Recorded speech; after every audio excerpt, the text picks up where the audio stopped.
Our next stop will take us to the South Fork of the Shoshone River west of Cody, Wyoming. This is the home of Merrill and Marilee Sorenson.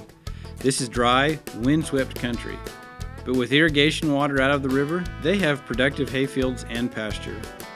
The Sorensons are enthusiastic about their horses and are striving to provide a healthy and safe home for them. When you first came here, what was your vision for this property? Well, when we first got here, there wasn't anything but one old barbed wire fence and a bunch of cattle laying out here on the field. It was just a pasture is all it was. There wasn't any fences or anything else, but the possibilities were endless for this flat of land in this area with this view. What were some of your biggest challenges with this property? Well, to start with was getting the irrigation ditches in shape. Secondly was getting the main irrigation ditch that we share with other people, getting the differences straightened out there. What have you done about your weed problems? Well, we spray the field every year. We spray the irrigation ditches 2-3 times a year. Around the house and stuff here, it's getting pretty hard to spray on account of all the shrubbery and stuff, but around the place here we use backpack mostly, and out in the field and the pasture and stuff we use mechanical sprayers. Tell me a little bit about how you manage your horses on the pastures. Put one horse out at a time. We watch the area. It's not a very big area that we have fenced in, and when the grass gets down to 3-4 inches tall, we move the electric fence. In the wintertime, we've got the pastures that we can put one horse in, and which is more than enough for one horse.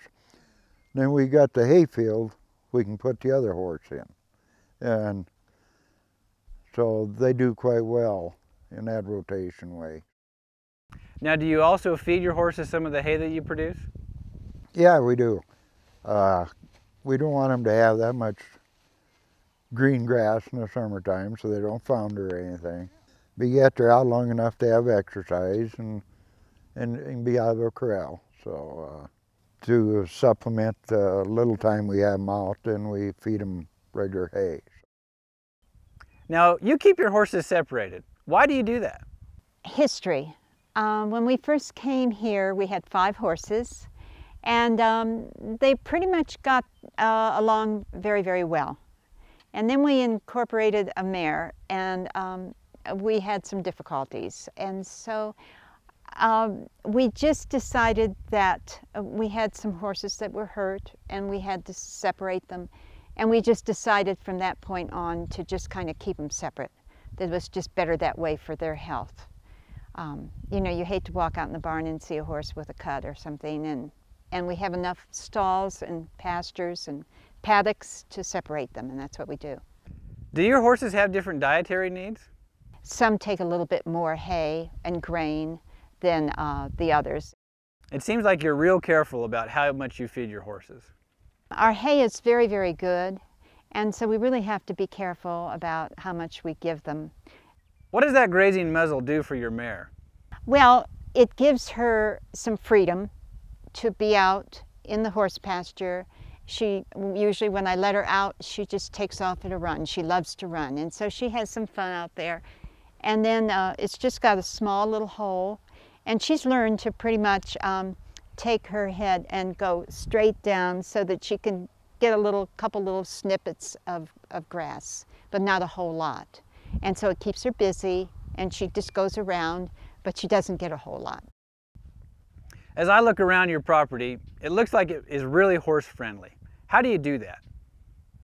We just try to have good fences, high fences so they don't even think about jumping. We have run-in sheds. They always have protection no matter what. If they're out in the pasture, they have a run-in shed right here. If they're out in the hayfield, they have a run-in shed over there too. And so they can always get in from the weather. Now, this South Fork country is known for a lot of wind. What kinds of projects have you done to mitigate its effects? In the planting of the trees, I have planted quite a few windbreaks for the horses.